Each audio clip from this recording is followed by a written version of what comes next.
Hello, everyone. Welcome, welcome. Thank you all for tuning in for the virtual launch of Paul Tran's debut collection. Just going to wait for things to fill up a bit and then we will get started. Just a minute.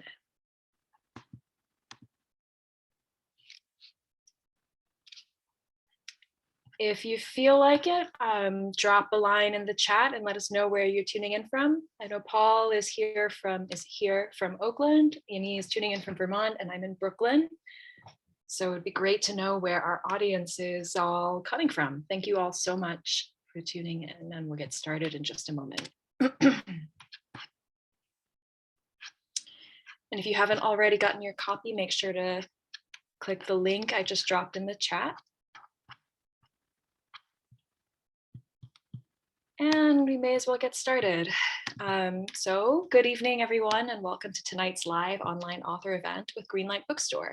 I'm Jean from Greenlight, and we're thrilled to host tonight's event with Paul Tran launching their new book, All the Flowers Kneeling. They'll be talking with Yanyi, so you're in for an excellent time. Before we start, I just want to give a huge thanks to Paul, Yanyi, and to the team at Penguin Books for making this happen, and to all of you for showing up tonight. Although we're not yet hosting events in our store spaces, our community of authors and readers is still here, and we're so grateful for your support. Just a few housekeeping things before we get started. In our Zoom webinar tonight, you can see and hear the speakers, but they can't see or hear you. They can see that you're here though, and there are a few different ways you can interact with the authors and with each other throughout the event, which we highly encourage. The first of which is the chat. Some of you are already using that to let us know where you're tuning in from, which is great. The second is the Q&A module, which is the icon that looks like two speech balloons. At the end of the evening, Yanyi will be pulling audience questions from the Q&A module. So if you have any questions for them, please put them in the module. And most importantly, tonight's featured book, All the Flowers Kneeling, is available for sale from Greenlight Bookstore. You can shop in person with us from 10 a.m. to 8 p.m. at both of our Fulton Street and Flatbush Ave stores. You can purchase Paul's book, Yanyi's book, and many others on site. You can also order online at greenlightbookstore.com for a quick pickup at the store or for shipping anywhere in the US.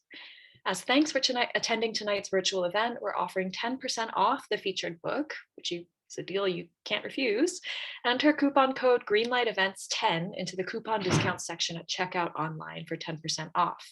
If you care about supporting the careers of authors and the ongoing existence of indie bookstores, buying tonight's featured book is a great way to show your support. And our interviewer tonight is Yanyi, writer and critic. He is the author of The Year of Blue Water, winner of the 2018 Yale Series of Younger Poets Prize. His work has been featured in NPR's All Things Considered, Tin House, Granta, A Public Space, and at the New York Public Library. And he has received fellowships from Asian American Writers Workshop and Poets House. Currently, he's poetry editor at Foundry and giving creative advice at The Reading, which is a really, really excellent newsletter and community. He will be speaking tonight with our featured author, Paul Tran. Paul received their BA in History from Brown University and their MFA in Poetry from Washington University in St. Louis, where they were the Chancellor's Graduate Fellow and Senior Poetry Fellow. They have been awarded a 2021 Fellowship in Literature from the National Endowment for the Arts, the Ruth Lilly and Dorothy Sargent Rosenberg Fellowship from the Poetry Foundation, and the Discovery/Boston Review Poetry Prize. Currently a Wallace Stegner Fellow at Stanford University, Paul's work appears in The New Yorker, Poetry, and elsewhere. Paul Tran's new book and debut poetry collection, All the Flowers Kneeling, investigates intergenerational trauma, sexual violence, and US imperialism in order to radically alter our understanding of freedom, power, and control. In poems of desire, gender, bodies, legacies, and imagined futures, Tran's poems elucidate the complex and harrowing processes of reckoning and recovery, enhanced by innovative poetic forms that mirror the nonlinear emotional and psychological experiences of survivors. At once grand and intimate, commanding and deeply vulnerable, All the Flowers Kneeling revels in rediscovering and reconfiguring the self, and ultimately becomes an essential testament to the human capacity for resilience, endurance, and love. Paul is going to start us off with a reading from the book, and then they'll be talking with Yanyi and with all of you. Please take it away, Paul and Yanyi. Lipstick Elegy. I climbed down to the beach facing the Pacific Ocean, where torrents of rain sure the sand. On the other side, my grandmother sleeps soundlessly in her bed, her aoyai of the whitest silk. My mother knew her mother died long before the telephone rang, like bells announcing the last American helicopter leaving Saigon. Arrow shot back to its bow, long distance missile. I know she would fly home if she could. She works overtime instead. Curls her hair with hot rollers, rouges her cheeks like Gong Li and raised the red lantern. And I'm her understudy, hiding in the doorways between her grief and mine. I apply her foundation to my face. I conceal the parts of me that she conceals, puckering my lips as if to kiss a man who would love me the way I wanted to be loved. And I said, all their bewitching names aloud. Twisted Rose, Fuchsia in Paris, Irreverence. I picked the lipstick she would least approve. Wrapped a white towel around my waist, danced for hours in the kitchen, checking my reflection in a charred skillet. I laughed her laugh, the way my grandmother used to laugh when she was alive, when she taught me how to pray from the Yudai Bi, when I braided her hair in the unbearable heat, my tiny fingers weaving each silver strand into a fishtail, a French twist, each knot, another child she never got to name. I'm sorry. Mother of my mother, immortal Buddha with 1,000 hands, chewing a fist, a beetle, your teeth, black as dawn, no child. In our family stays a child their mother can love. Thank you so much, Greenlight Bookstore. Thank you so much, Yanyi, for being here with me. Thank you to everyone at home who've made time and who are here with us. It's such a blessing to share these poems with you. I'm going to do something I've never done before, which is read the most ancient poem in this book, and then the last poem that I wrote for the book. Show the girls some love. Okay, most ancient poem, Incantation. I write your name on a sheet of paper. I fold it in half. In the center of a bowl, lavender, quartz, a feather.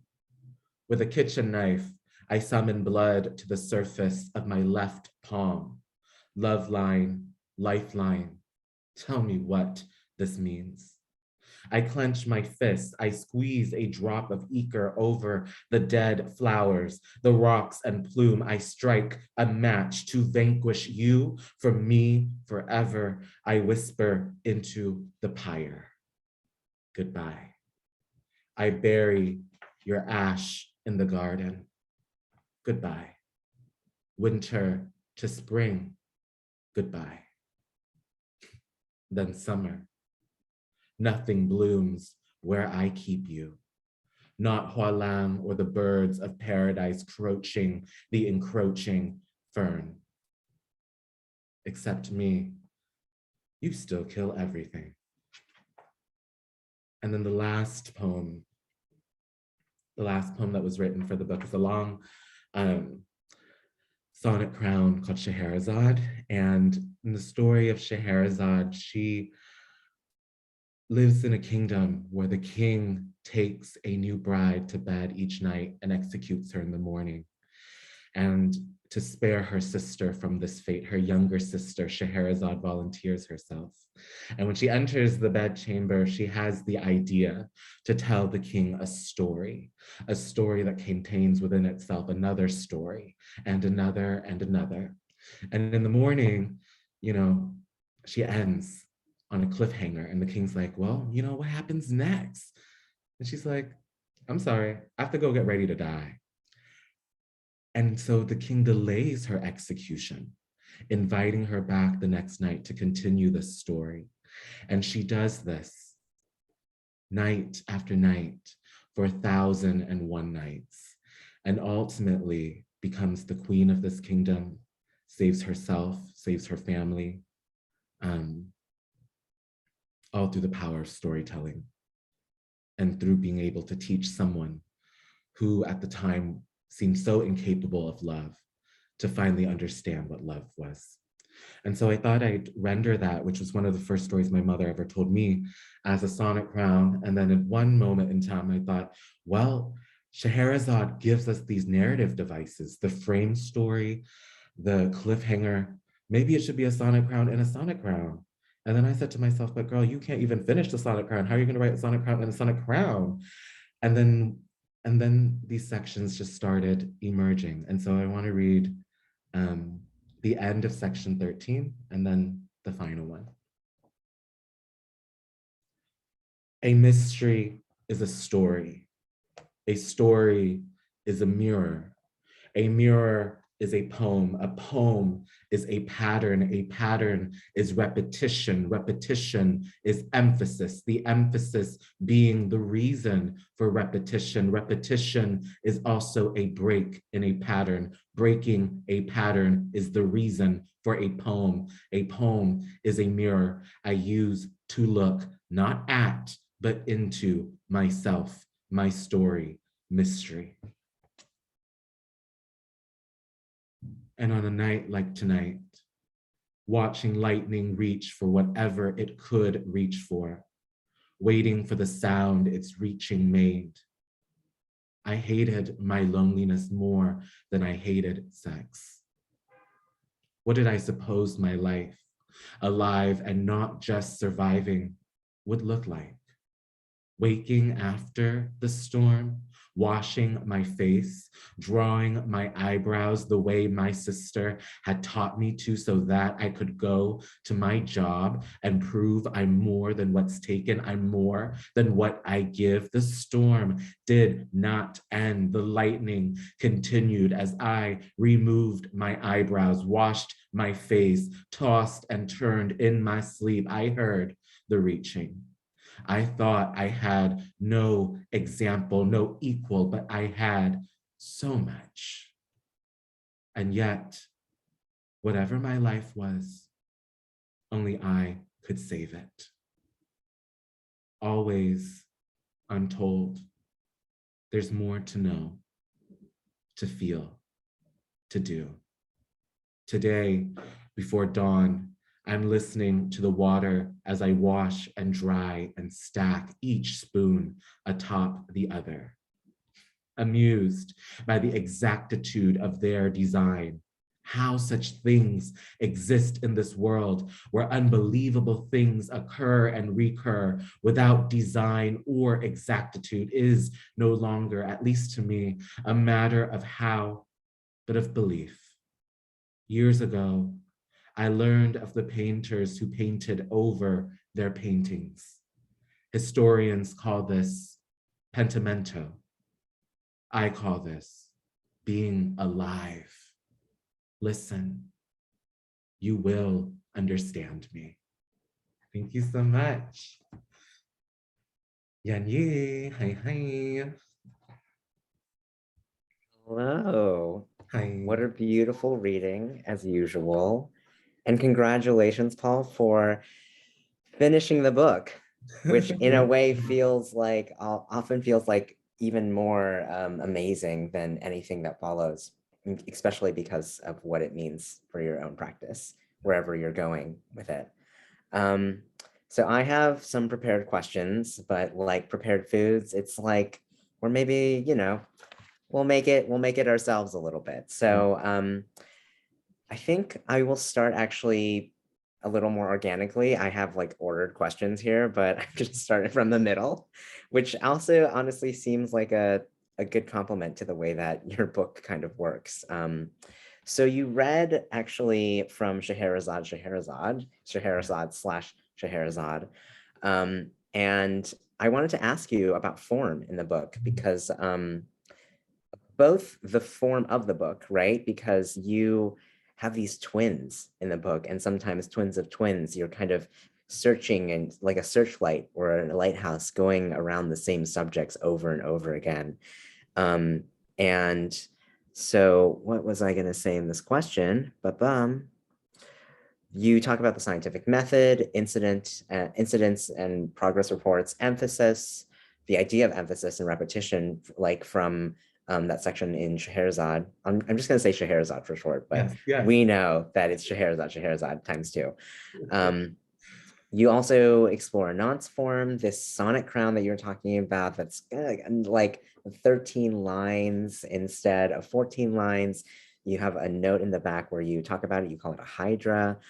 And you are writing through and about art in ekphrastic ways. And there's also your cover, which I have a galley still. I'm gonna get the real one, but here's the galley. But your cover is a spiral. And that's, another shape, another form that I noticed that kind of was encircled in your book. So there's, in a way, it's a very symmetrical book.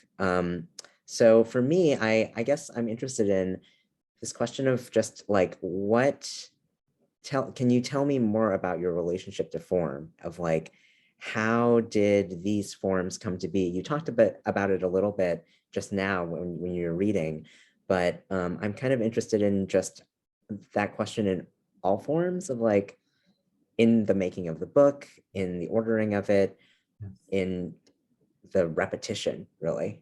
Yes. Let me put on my question answering glasses. Oh, wow. Okay. To give me the clarity of vision to think through it. Whether I knew it or not at the time, all my life I've been searching for form. A form for my life. I grew up in a neighborhood where kids like myself, we didn't think that we could graduate from high school or go to college. Our dreams felt really narrow. We were lucky if an auntie had a table open at her nail salon that we could work at, that if an uncle had a spot in the auto shop, that could be ours. Maybe we would, follow our brothers and sisters to the Target or the McDonald's. That was what our world looks like. And if I dreamt in any shape, I needed to find a form for those dreams. And then later on, I had to find a form for my own self. As a queer person, as a trans person, I had to find a form for my life after this incident. Do I go on? Do I give up? Do I concede to what is said about me? Or do I prove people wrong? Do I show what I can do? And how to show what I can do? All of that requires a sense of form. And I was really lucky to have mentors who liberated me from the idea of poetic form as a sense of constraint or as containment, but actually, in fact, liberation. That it was so powerful to see that everything we do as poets, every poetic device we're taught, every decision we can make in a poem, it's not just decorative, there's intention. And so can form say even more than what the poem says, right? With the invented form in the middle of the book, that hydra, I wanted to reimagine the sonnet crown and sestina tradition.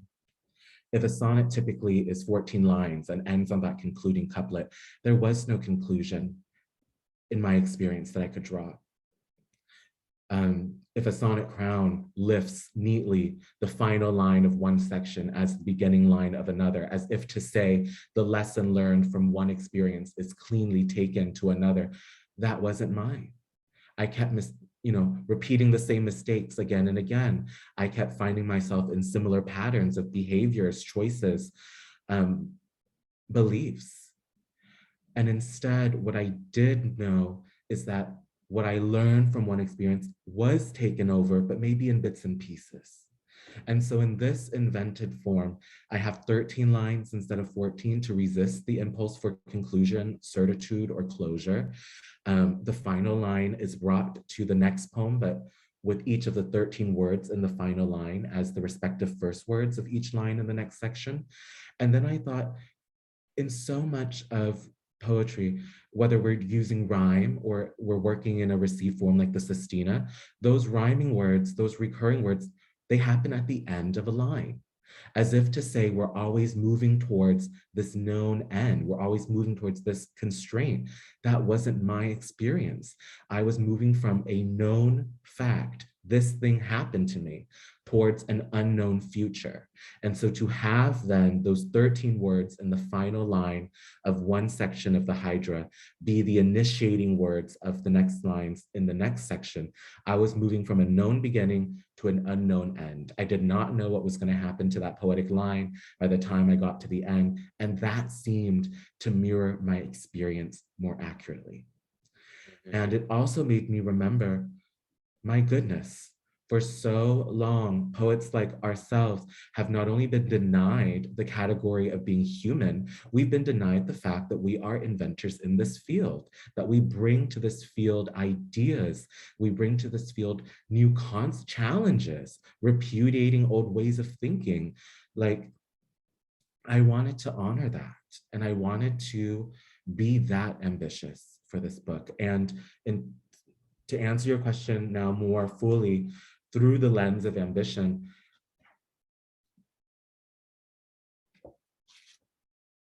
everything, when you take this book into your hands, everything about it is intentional. Everything. There are 4 sections. The 4 sections mirror the rhetorical figure of chiasmus. In rhyme, it would be A, B, B, A. There's the outer cage of A, the inner cage of B. And when we see that figure, it means that there's emotional and psychological entrapment. It means that there's not linear progress. I know that people want from my story a triumphant narrative. Ooh, this happened to her, now she's victorious. That's not how things are. And so I had to show that in the structure of the book. There are twin poems, things that recur, much like, when I make mistakes and I have to go back and figure things out again. Even the font choice is Electra to mirror the Electra complex.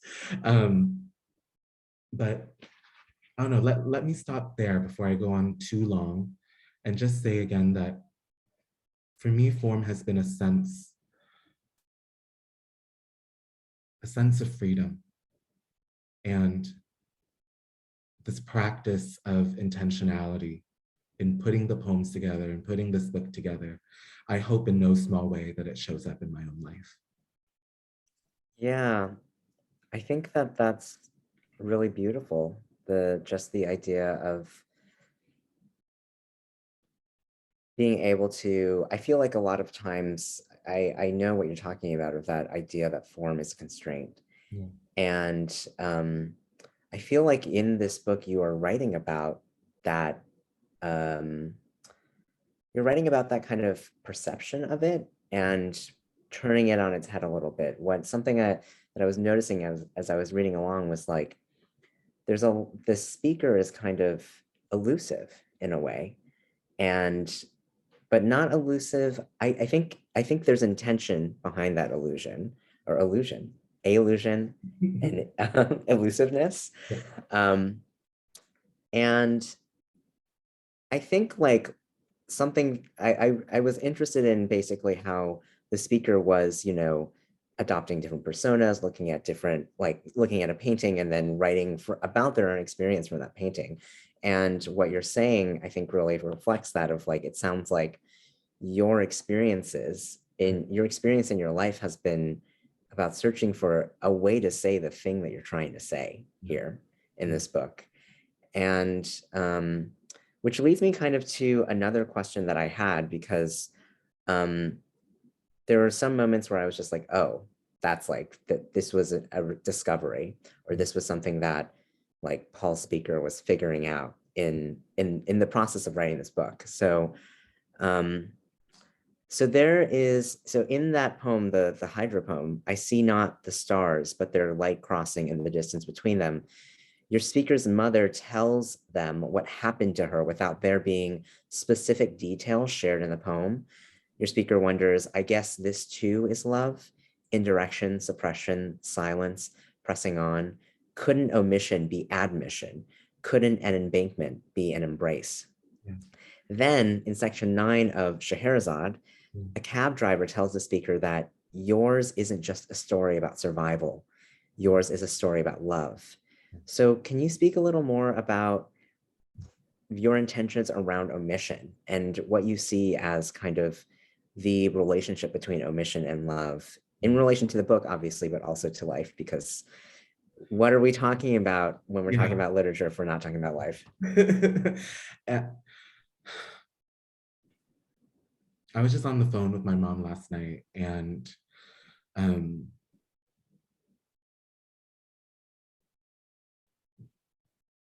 before she hung up, she said, you know, I love talking to you for a long time. It makes me feel less alone. And of course, it brought me incredible shame because it made clear how short our conversations can be. Even though I need for the folks at home to know, Homegirl calls me every night at 9 p.m. sharp. And if I do not pick up, it's an 11-second voicemail. And about 2 minutes later, she calls again. And if I do not pick up a second time, it becomes a 1-20-second voicemail. Every time. And yet the shame was, there is so much I can tell her. There, even in the span of a day, so much happens that I could just report back to her. But I hide from her so much of my life because I'm trying to spare her worry, anxiety, pain. And I conceal so much of my life from her. And by conceal, I really mean don't bring up, right? Because a lot of these things I believe she already knows. And I know that she knows because I come out to her every year in April and again in August. So it happens. So I know she knows. The A months. It's listen, she's a Capricorn. So there's a calendar for these things. And I think I do it. At first I thought I did it out of shame, perhaps when I was younger. But as that shame was ameliorated by, you know, coming into acceptance of myself and finding ways to love not only who I am, but the life that I'm building in spite of my family not being able to, I think I keep them from her so that she can live in her version of events. Because she has already given so much up, you know? Yeah. Like, she gave up her home country. She gave up her dreams. She gave up her loves. She gave up her passions to resettle in this country as a refugee and to work 3 jobs just so that I could have more possibilities. Could I honor what she has had to go through by not availing her to the truth? And as painful as it is sometimes, I remind myself that I can. And I think I needed to find my way to that in the poems so that when I forget, you know, in my everyday life, I can turn to that page that you pointed out and remind myself that yes, omission, suppression, indirection, those are also forms of love. And in that way, each of my poems, they're a record of something I've had to learn. And in that way, like, oh no, we love our first books because they're our first books and they're how we get introduced to the world. But this one is really special to me because I have compiled for myself and for readers all these things that I'm trying to remember, that on any given day, my brain will forget. And so I can return to this to remind myself of what I had to learn and what I had to go through to learn it. And with the taxi, with the Uber driver, who's driving this really beautiful plum Scion,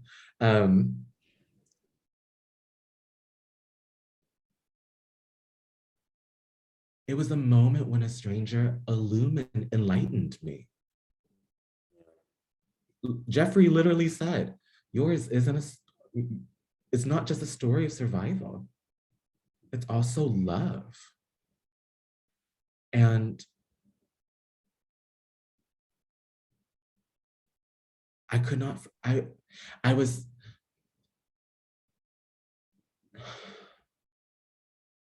you ever feel like there are moments in your life when like the world just sends someone your way for a divine purpose? and that was one of those moments.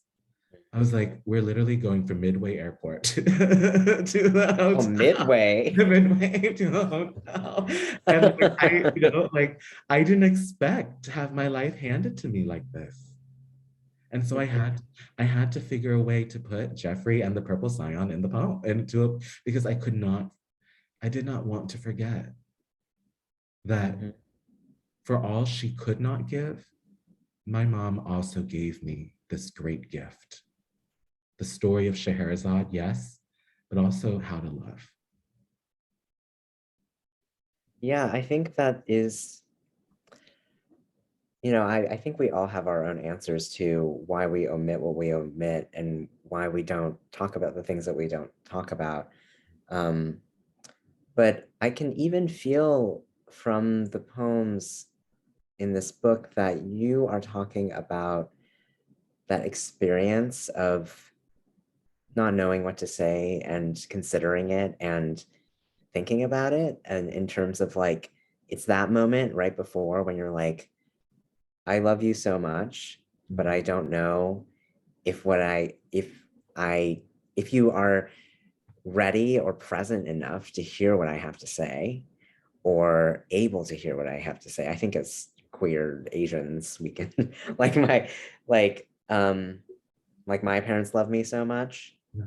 And there is just inherently a certain place where it's really difficult for us to figure out like exactly how do we understand each other, basically. Yes. And how much do you want to understand? Yeah. And then what happens after you understand? What must we let go? Yeah. I think it's difficult.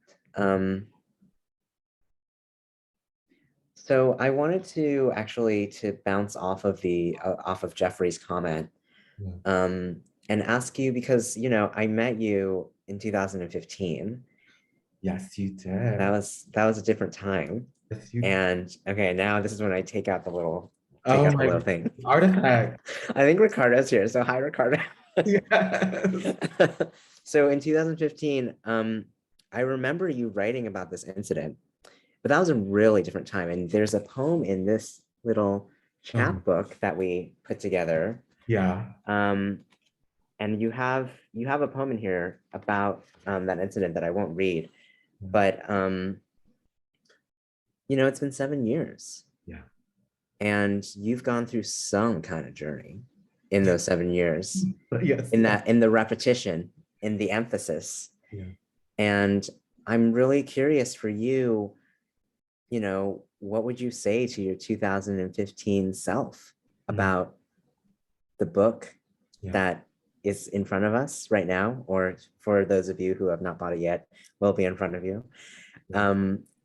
What would you say to that self about the book, and what are some things that have surprised you in the process of getting to a manuscript even? Because we often don't know these things. It's very mysterious how the first book comes about.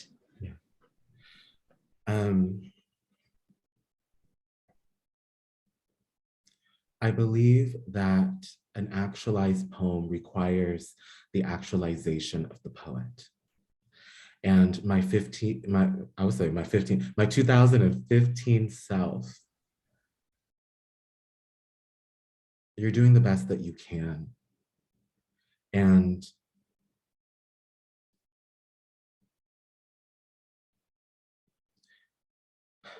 I think, like I tell my students, sometimes we just have to go out in the world and live and experience more and change our minds about things,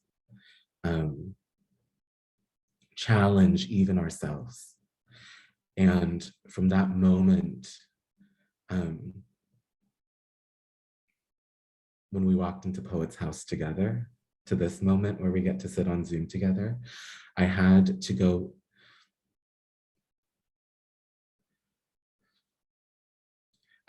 and live my life again. And I had to become a more actualized person, see myself more clearly, understand why I was invested in a sense of triumph that I had not reached. Understand why at the time, so many of my poems featured the speaker and their villain, whether the villain was a systemic, structural, hierarchical power, or a specific person. I didn't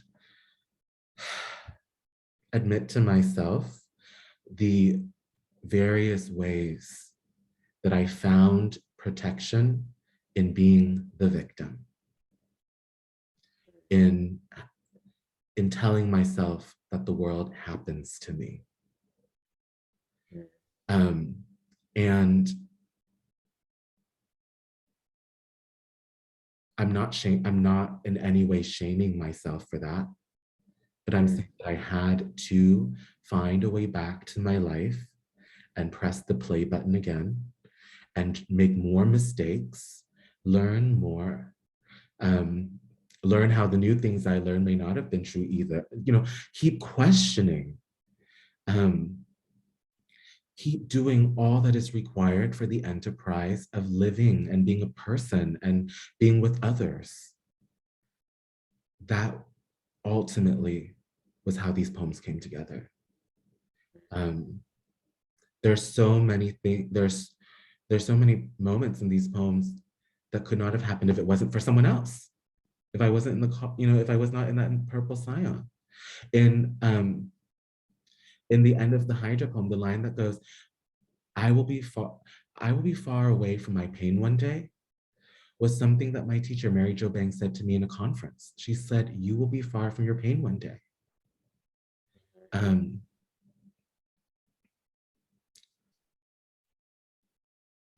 Yeah, that's what I would say to who I was then. That I was doing my best, and the best is yet to come. I think that's an incredibly honest answer.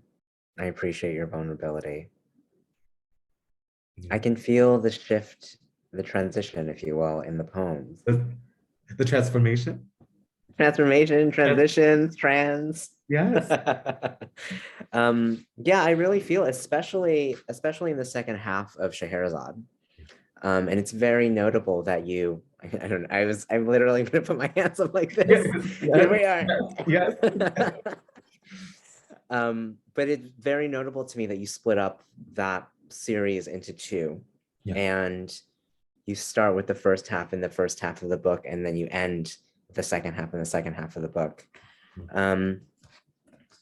And what you were just saying reminds me a little bit actually of one of the pages that I earmarked. So bear with me here.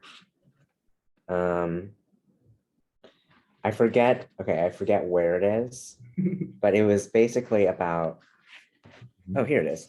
It's on page 81, where you write, I couldn't accept that suffering is suffering, not redemption, not knowledge, not forgiveness. Yeah. And I think that, like, among many different moments, it's just very clear that you are moving through kind of a knowledge for yourself of the difference between all of those things. Yeah. Which is just a comment, not a question. What I was saying, that section could not have happened if Carl Phillips had not put 90 North by Randall Jarrell in front of me. Mm-hmm. As though I think, as though he knew I needed to read that. Mm-hmm. Because in that poem, Randall goes, pain is pain. Something, like we think what's wrung from the darkness is like something else, but it's just pain. And another divine moment. Mm-hmm. But as you were saying. Oh yeah, I mean, there's I'm of two minds. I'm like, should I go to this other question or should I keep going down this? Non-binary, do both. It's always both. It's always both. Yeah.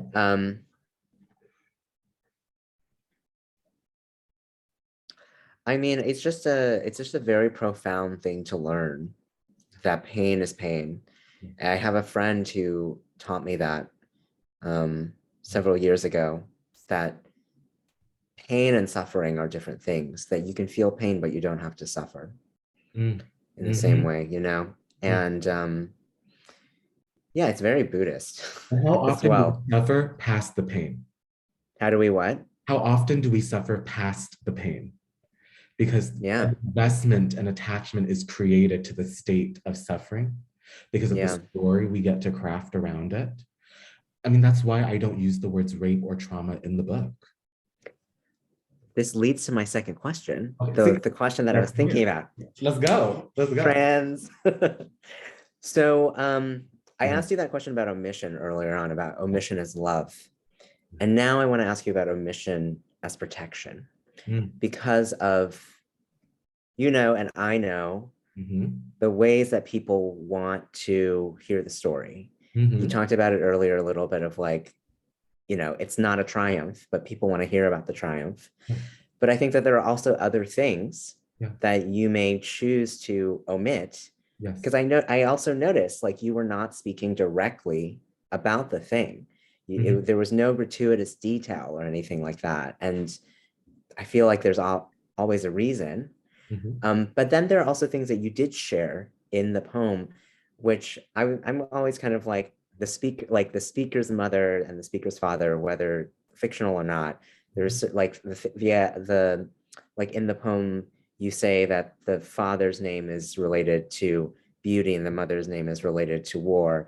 And whether or not that's true or for yourself, or it's just for the speaker, I feel like there are ways that one plays with. Sorry, my dog's coming down the stairs. But yeah, she's very lovely. Her name's Willow. But there are things that, you know, you can play with Orientalist fantasies. You can play with the stories that we think you're going to tell. So I was very interested in, like, how did you think through those things as you were writing the book? Because there's stuff that we write for ourselves to understand, and then there's things that you write, and then there's editing. Yeah. So how was that process for you, and what were you thinking about? I mean,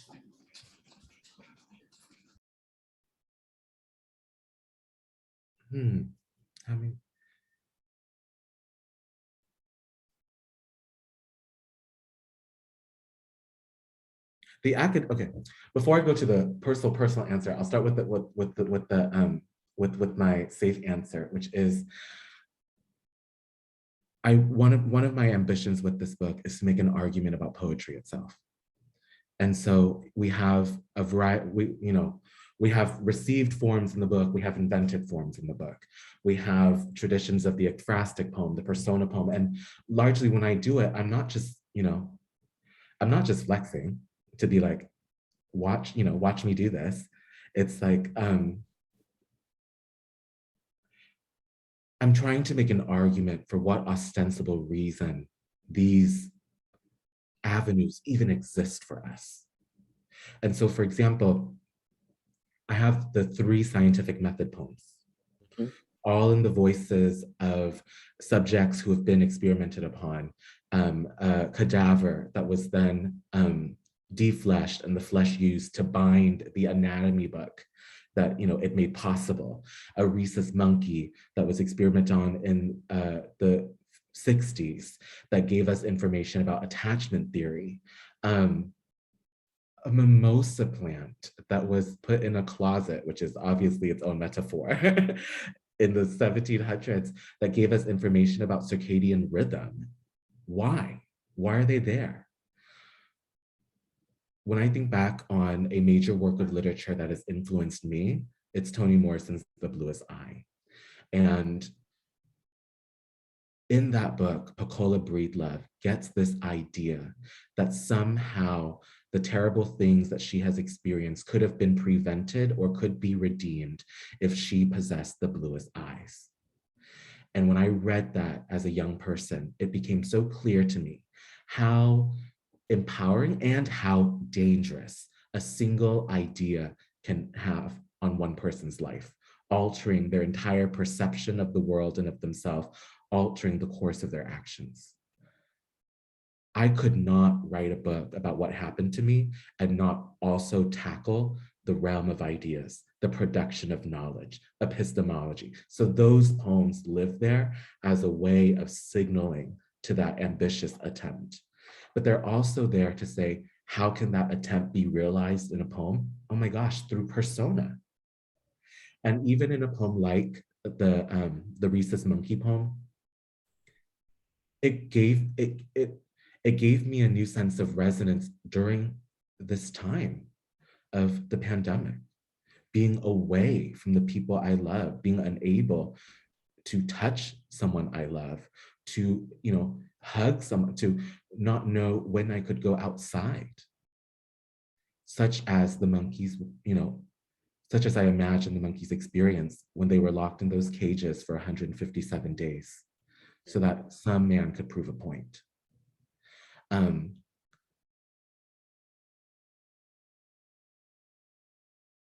I saw in Omission a way to speak up, a way to say even more than direct utterance could.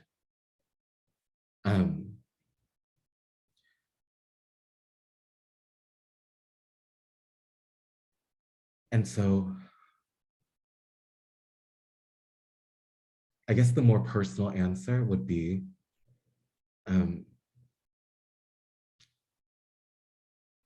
I used to say that I came to poetry to tell the truth and to say it plain. In fact, the title of the manuscript at the time that we met, 2015, was Say It Plain.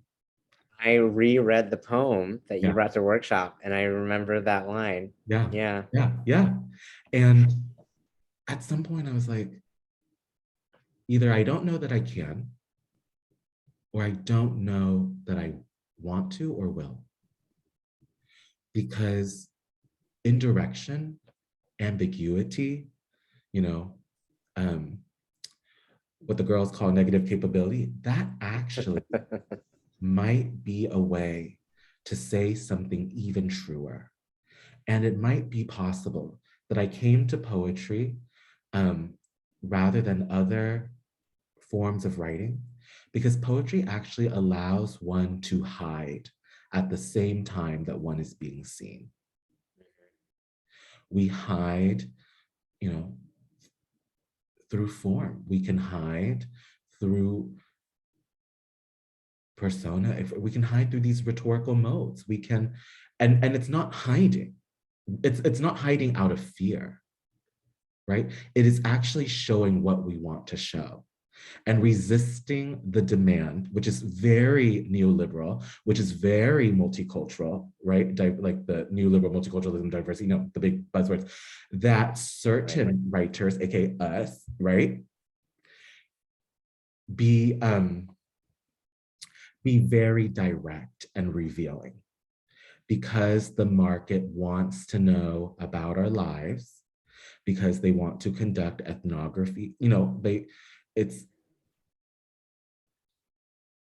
When you mention orientalization, like I'm trying to resist all of that. Okay. To resist being the other that makes myself known, for others' benefit. It's actually, I found that in omission, ambiguity, indirect, I'm asking my reader to work with me, to work as hard as I did. But I'm also going to be fair and to write something worthy of their time, worthy of that work. And essentially, each poem is a kind of language game. And it's asking the reader, sit down, let's play. I've brought, all the pieces. And honestly, sometimes the readers, they tell me things about the poems that I didn't even know. Like I had a student the other week that was like, why do you have that Patrick Henry quote in the title poem, the give me liberty, give me death situation? And I was like, I was trying to make this anti-colonial critique, and then I thought about it. It goes, give me liberty, give me death, or give me liberty, give me death valley. I want all the flowers kneeling. well, where did those girls come over to the, came over from? The Mayflower. So when I'm saying I want all the flowers kneeling, we're definitely making anti-colonial critique, but that wasn't even aware to me when I wrote it, But now I'm claiming it. Now I'm definitely it's and that's what's I think those opportunities were lost to me when all I wanted was just to say it plain. Mm-hmm. Not that that isn't what if that is just from me, right? Yeah. Directness, that could be the door that opens for someone else. But another door opened for me. I think that's really great. I mean, I had a question for you right after this around, you mentioned the student who taught you about your own poems. Yes. And I find that happens to me often too. Yeah, they're brilliant. Yeah. I mean, students, other people, and then also my future self, like the self that goes back to poem, like, we all have like a little stockpile of like words and wisps, .x, that's what it's called. Like, that is what it is. And I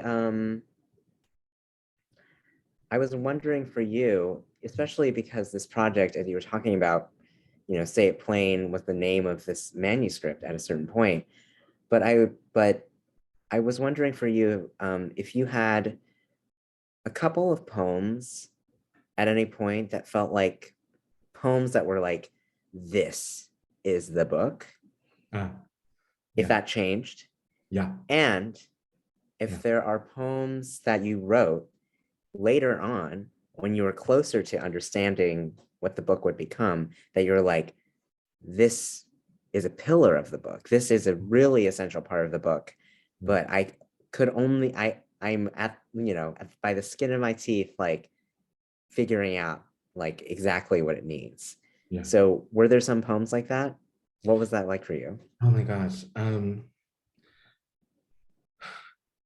So a year after we met, 2016, my world was shambles. Shambles. And I was at Vermont Studio Center, and the person in the studio next to me was trying to quit smoking. So I said, sure, I'll hold on to your Newport. And then there I was every night on that bridge smoking a Newport because my life was in shambles. And yet I wrote Our Lady of the Sacred Heart there. And it was a longer poem at the time. And by the time it made it into this book, it was 2 couplets. I was like, I think I remember that one.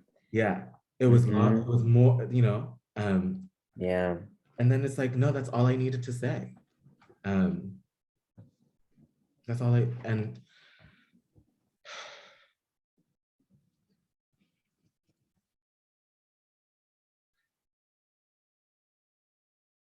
in some way, I've been trying to write this book every day since the day this event happened. Yeah. And as I grew up, as I became more and more myself, the poems that I wrote at each of those junctures, they felt like pillars for what this book would take shape as. And I find in your question also the question of, how do we know when a project is done? How do we know when poems are done? How do we know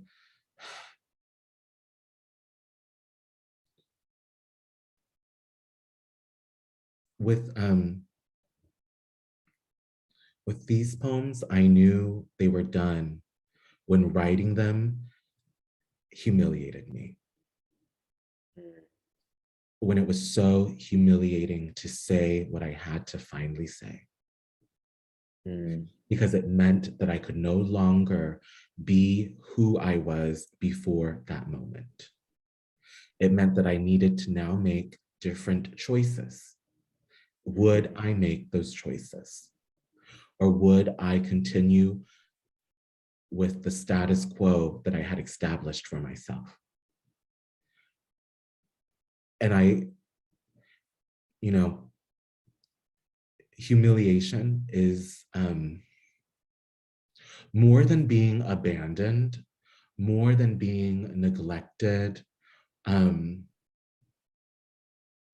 To be humiliated might be like the great wound of my life. Because I think as a young person coming, like as a child, that's what I experienced from some of the people I loved. And that's what I was told, from my mom, like, never allow someone to treat you that way. Never allow someone to do,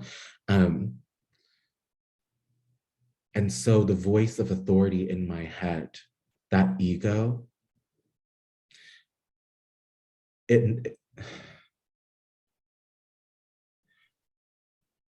I know that I have outsmarted it when I write the poem that sends information back to me that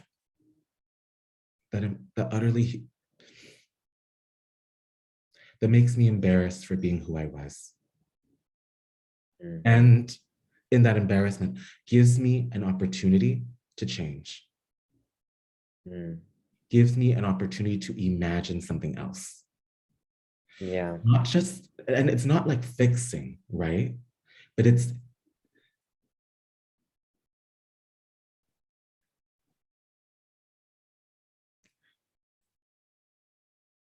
to be more honest. Yeah. And I think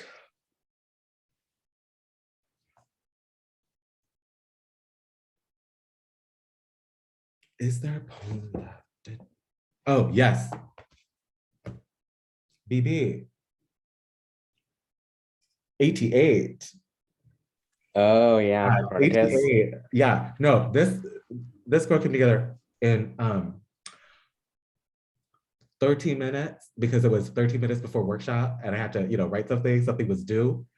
And I thought, at the time, my God, at the time I thought I was gonna write, I thought that so after Say It Plain, one of the other iterations for the book was that it was gonna take on the entire Enlightenment period and critique the entire scientific revolution. Okay, anyway, but I was like, literally, when this poem emerged, and I said, I once thought I was my own geometry, my own geocentric planet. That entire part is like, I once thought I was so special because of what happened. That my suffering made me special. That I somehow knew more about what it meant to be, or that I had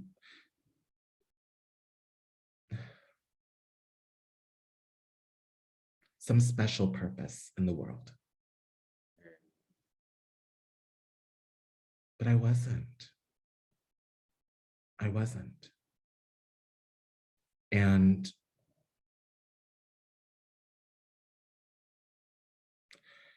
it was really humiliating to finally announce that I lived for so long with this high opinion of myself.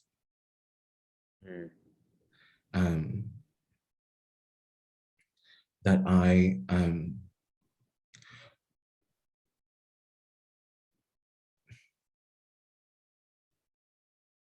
always thought I would not grow up to be like my mom, and yet, this very much happened. And one of the ways I thought I would not be like her is, in order to fight, all the things that she faced, she cleaved to a sense of respectability politics and to a sense that if she could exact her superiority on others, it could distract from our poverty. It could distract from all the things that we weren't and didn't have. And I was like, that is where I internalized the desire to be special. And because I wasn't working hard, because I wasn't working hard towards my dreams, because my life was falling apart, the one thing that I cleaved to confer on me that sense of exceptionalism was my pain. And I had to no longer be that person. And so that Copernicus poem was the moment where I had to decide, am I going to continue stepping around in the world thinking that everything revolves around me? Or am I going to humbly participate as a small part of everything? Because, yeah. So yes, those are some pillars. I think it's a beautiful answer. Again, and also a very vulnerable one. Yes. And the thing that I think about is the line after the ballerina moment in Copernicus, where you say, I was a man's failed imagination. Mm-hmm. And we are going a little past time, but I'm just gonna say, like, that hubris that you're talking about, that kind of feeling of being in the center of the earth, it's so interesting because Galileo as well is a poem in this book, but as an aside, but when you're a ballerina in a box, just to like take the metaphor where we are, you don't have room for other people to be in there. You don't have room for love. No.